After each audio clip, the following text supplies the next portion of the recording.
Hi, everybody. Welcome back to the Year I Made It podcast. Thank you guys for tuning in today. Today, I am going to be talking to you guys about faith and finances. Two of the big F words, if you will. So, I want to talk to you guys today about faith and finance really as journeys, not as destinations. And so, my self-view of faith and finances 10 years ago is very, very different than what it is now. 10 years ago, I was just like, yeah, you believe in whatever, you just bebop through life and hopefully end up somewhere good, in the afterlife, if there is one, or whatever it is you believe in. And then finances, I just saw as like, I want to get this amount of money saved, and then I just want to spend everything else on traveling. And I've learned a lot of balance within faith and finances over the past 10 years. So really in my 20s, I made a lot of good and bad decisions when it came to faith and finances. So I'm going to share with you guys a little bit about what those journeys have been like, and then also some tips and tricks that I have for faith and finances now in my somewhat mature age of 30. So I'm going to start with faith. So faith for me has always been an interesting topic. So I grew up in the Southern Baptist Church. I did not particularly care for it. I kind of skipped church, that sort of thing. Whenever I got to the point that I could drive, I would kind of try to appease my parents by seeming like I was going and interested, but definitely not. And then whenever I probably was in my early 20s, I discovered non-denominational Christian churches. And I was like, oh, these are kind of cool. And so I went to those for a little while. Then I went through a lot of just struggles with death and grief and mental health and depression and anxiety in a period where I was just like, I don't know if there is a God. He's not helping me out, And then I got to a point where I just had kind of such a negative outlook about God. I didn't think that there was one. If there was, I didn't want anything to do with them because of kind of how my life had turned out, if you will.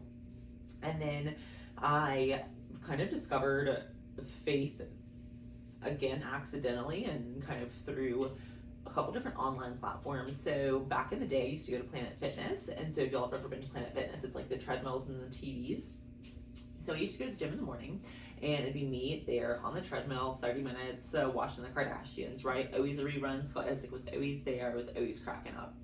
So I come in one morning, and freaking Kardashians aren't on, and this woman is there preaching instead. And I'm like, oh, great.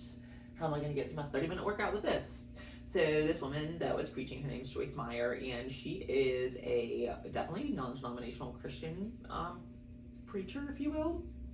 But she very much preaches based off of life experience, and she does talk about the Bible, but she very much talks about the Bible and then relates it to life. She is definitely somebody who maybe wasn't dealt a great hand of life and has used her not so great hand to help people and develop something to teach people that it's okay to not have a super great hand and you can still turn your life around. And so when I discovered Joyce on TV to stay at the gym, I had already written off God. I was like, oh, there is one, not interested. So I have this really weird moment at the gym where she's talking about there's a part in the Bible where they talk about being in the wilderness, which is where you just feel like you're alone, you're lost, you're not where you're supposed to be. And then eventually you find your way out of the wilderness, and then you're on to a kind of a new life. But kind of how long you're in the wilderness kind of depends on whether or not you're going along with God's plan or kind of trying to create your own plan. So I said, weird, thanks but no thanks, and bebopped throughout my day. And then all of a sudden Joyce Meyer started popping up on my podcast, on my Spotify, on my TV back when I used to have cable, all these things. And so every time she popped up, it was something that was more and more and more relatable. So finally I was like, okay, I guess there's a God. I guess he's trying to talk to me through this woman. So I started listening to Joyce Meyer every day. And then that for me has kind of evolved to, she has 10-15 minute little devotional podcasts in the morning I started listening to every morning. And then that evolved from me into doing that, to then starting to pray, to then starting to read the Bible. I got one of those Bibles that is a year-long read, so you can read a little bit and it makes it a little bit more sense than just sitting down and trying to read the Bible. And then I also Have been watching some like non-denominational churches in the area online, just trying to see kind of what the vibe is, what I like, what I'm interested in. I haven't been to a church since my dad died, which has been like a little over 2 years, so I have a little bit of like PTSD about going back into a church. So I'll be transparent, that's why I haven't been back to one. So I have been trying to like kind of rediscover ones in this area that I would like to go to online. So that's actually what I'm planning to do today, is there's one that I want to watch online at 11 this morning. So that is my little journey with faith. Is I personally, for me, it was maybe kind of starting out with a version of the Christian faith, realizing that maybe wasn't quite for me, but then there's maybe a different version of the Christian faith that maybe is for me, and that's kind of just been something that's really gotten me through a lot. Is that this woman Joyce that I listen to, she's so relatable. She is also like relatable in a way that she like kind of gives you ways that you can think about things differently in your life. She talks a lot about anxiety, negative mindset, spiraled thinking, all these things that I personally struggle with, and then teaches you kind of how you can use faith and rediscovering your faith in order to help build yourself a better life. So that I just think is really cool. So that is my little faith journey.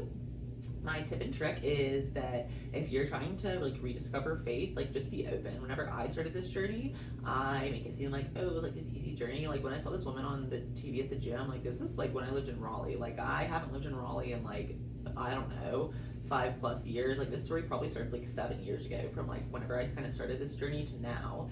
And so my like little tip and trick is like, if you just like feel something in your heart or something just kind of like keeps presenting itself to you, even if you're like not really sure about it, just give it benefit of the doubt and then see where it goes from there. And worst case, you hate it and you just don't listen to it again, or you don't go there again, and best case, you love it. So that's my tip and trick for faith. So I want to talk about finances next. So in my 20s, I have done good and bad things with my finances. I have gotten to a point where I had absolutely no debt and I had a good amount of money in savings.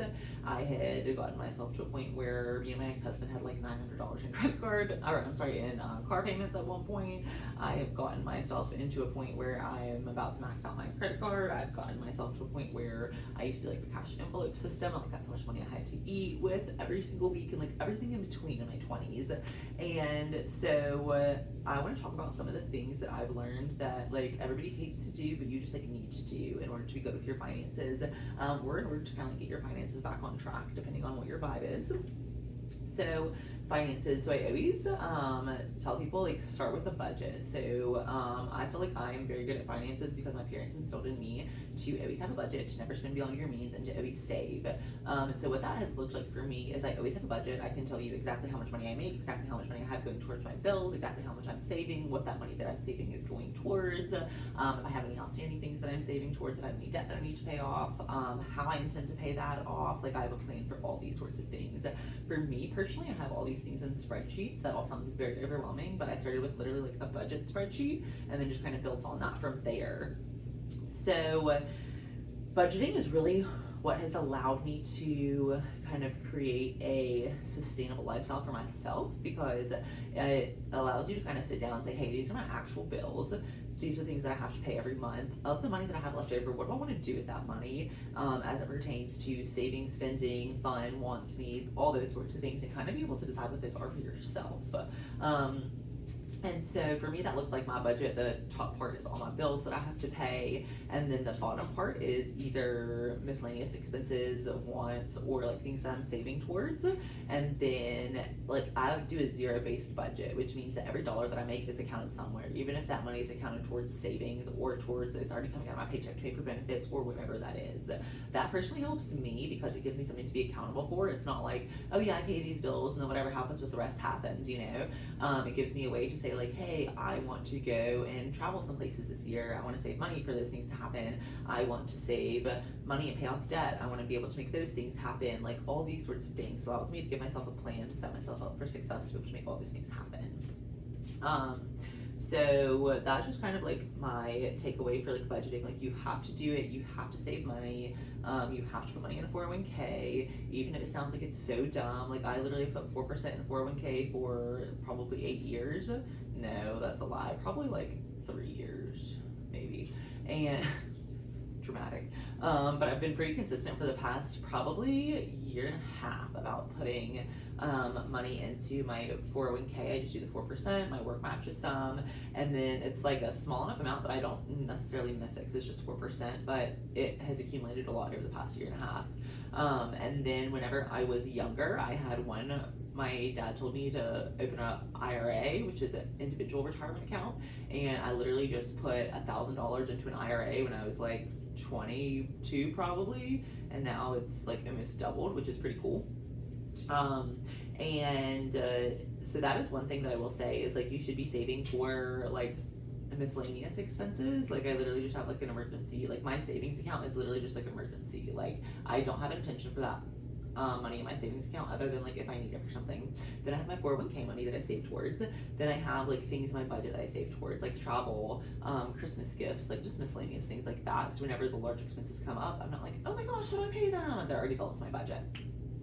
So one thing that has been helpful for me, and this is not a tip for everybody, and it's also like kind of a privileged tip, I want to clarify that, is I have made enough money to put down 20% on the townhouse that I now have through buying and selling homes over the years.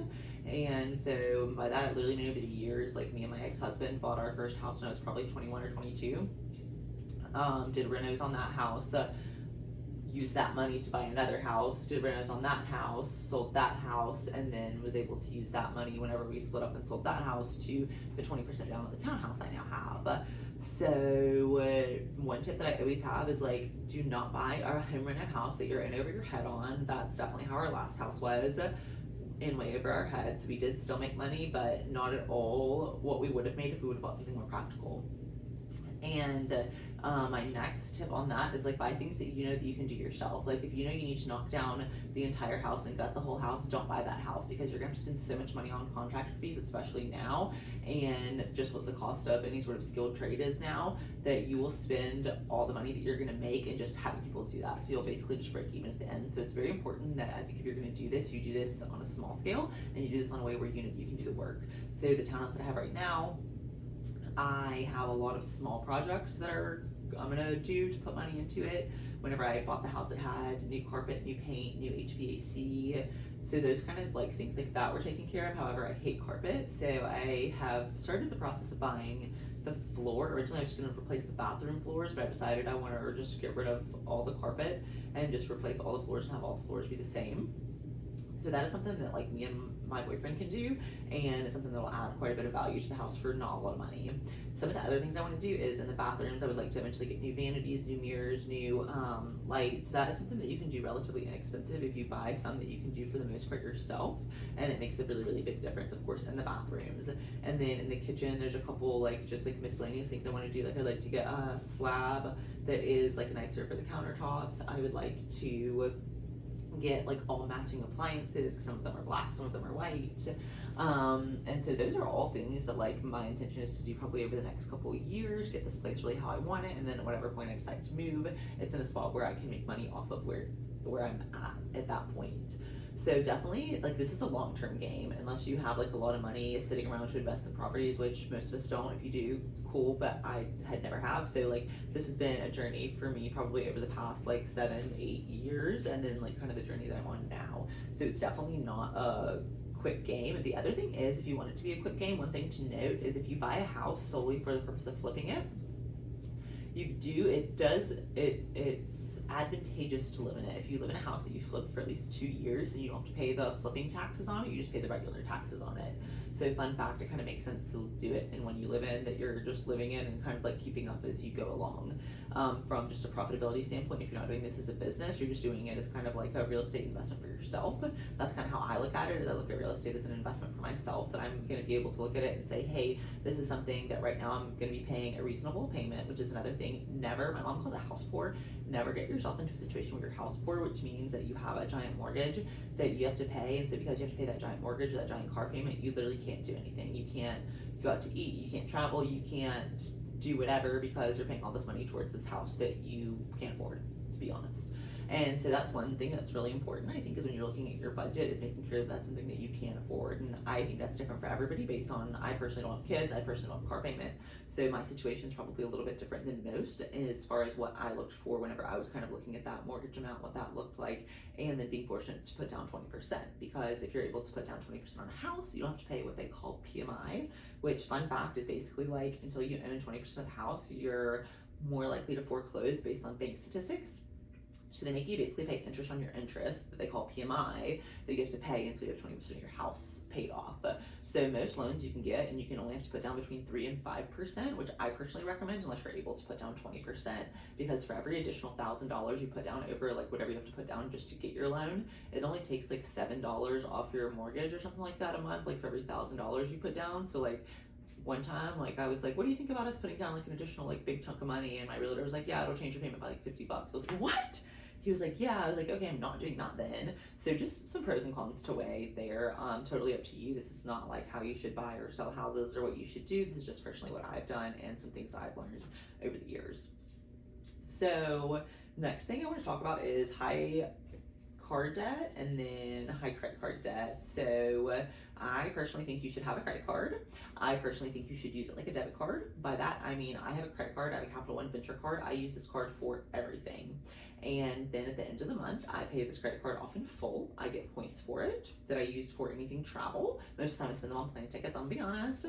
And then I am able to essentially get points, use it as my debit card, pay it off. I'm gonna be honest, the past couple months I've not paid it off in full, which is where they get you, where Capital One has gotten me, obviously, because they gotta make money too, because I haven't been paying it off in full whenever I was in the process of getting a lot of stuff done on the divorce house and paying for my divorce and paying like all these different fees. I had a couple months where I didn't pay it off in full, and obviously you can do that. But then of course you have to pay the interest back once you do so.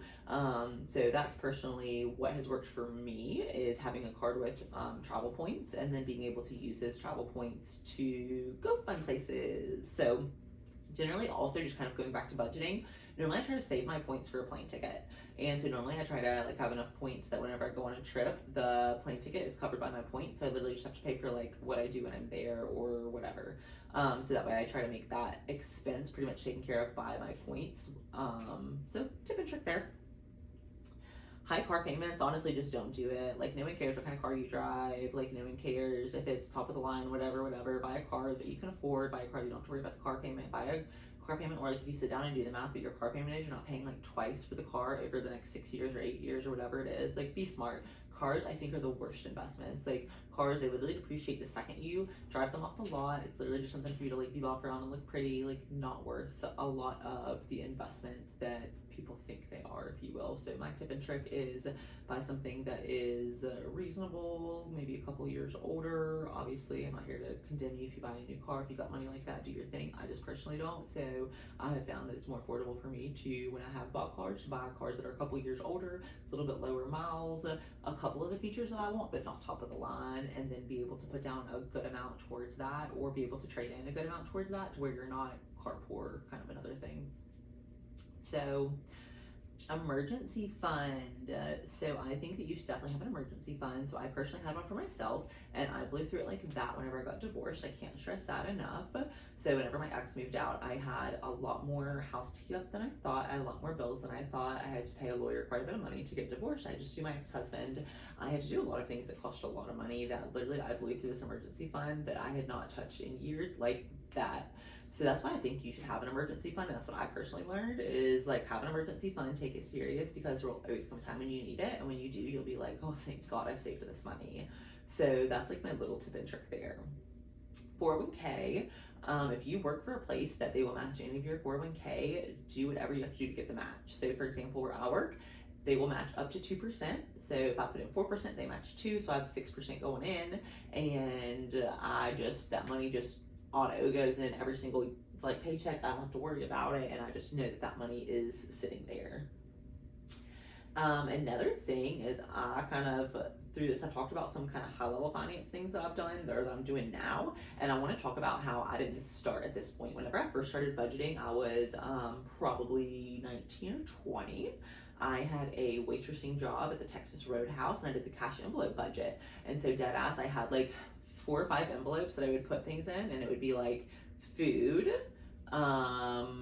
gas, like savings, and then like bills or something like that. Like it was literally so basic. Like it was literally like, here's some shit I'm probably gonna need. And like I didn't have any of it broken down. Like food would be like food if I went out to eat, if I spent money at the strip club, if I spent money at the on a taxi to get home, like literally anything that I used to do back in the day when I was like big in my party stage, like it just all fell into that food money. And so half of it was like sup swirls. If you grew up and you knew about sup dogs, like I'd be getting those things all the time. So I didn't really have like that's kind of how I started. It was literally, I just knew I always had cash because I waitressed, and I always knew that I thought that I made a lot more than I did, and then I would go to see how much I had left, and I'd be like, damn, what did I spend it all on? And so then I started the cash envelope system, just kind of very basic like that, and basically it literally works. So like you say, like if you say like I have $100 in the food envelope this week, obviously you know the food envelope's gone because $100 is gone. And so I started like that. Then I started moving to, after I stopped working in restaurants and bars, and I started having like a direct deposit paycheck. Then I moved towards having a spreadsheet, just because all my money was being direct deposited obviously into my bank account. So I was wanting to track it without having the spreadsheet, or without the cash envelopes. And so by that point I had gotten to the point where I had a lot of cash envelopes. I had cash envelopes for, you know, everything. And then now, instead of doing that, I had moved it all to a spreadsheet, and then I would essentially go through and check off each bill as I paid it each month. So that is a little bit about just kind of the evolution of my finances, because it's hard to have finances. They expect us to pay all these bills. No one tells you, like, my parents were like, get a good job, life's expensive. They didn't say like, get a good job because all your money goes to bills. Like, they didn't warn us, you know. I mean, Mom, you did, you did good with our helping us with finances, but still, this life's expensive. So anyways, also if you have kids, definitely teach them about this. So my parents taught us about budgeting. My parents taught us about saving. Back in the day, my dad would make me like write the checks, like whenever he was paying the bills, like I would like write the checks and like do the envelopes and like all that stuff. So like I like learned how to like do that piece as like a pretty young child. And then my parents taught me the importance of saving. So like I can even remember being a kid and getting like birthday money from my grandpa, and my parents would be like, okay, you have to put this much into your savings and this much you can spend. And I would be like, oh man. And then whenever I graduated high school and I could touch that money, I was like, oh shit, I got some money in here. So obviously I spent it on dumb shit like speeding tickets and cruises, but what can you do? I mean, that's, you know, that was my like kind of emergency college savings money, if you will. So that is all the little things that I had for you guys on faith and finances. So this was an odd episode. Hope you guys liked it. If you guys have any faith and finance tips, tricks, stories, whatever it is, comment them below. Love to hear what you guys are doing. And also, this is not like a here's what I do, here's what you have to do to be successful with these things. This is literally just my little journey, what I've learned, some takeaways, some things I would do, not do, whatever that looks like, and take kind of the pieces that fit for you and just bebop through the pieces that don't. So either way, thank you guys for tuning in. Love you guys. Happy healing.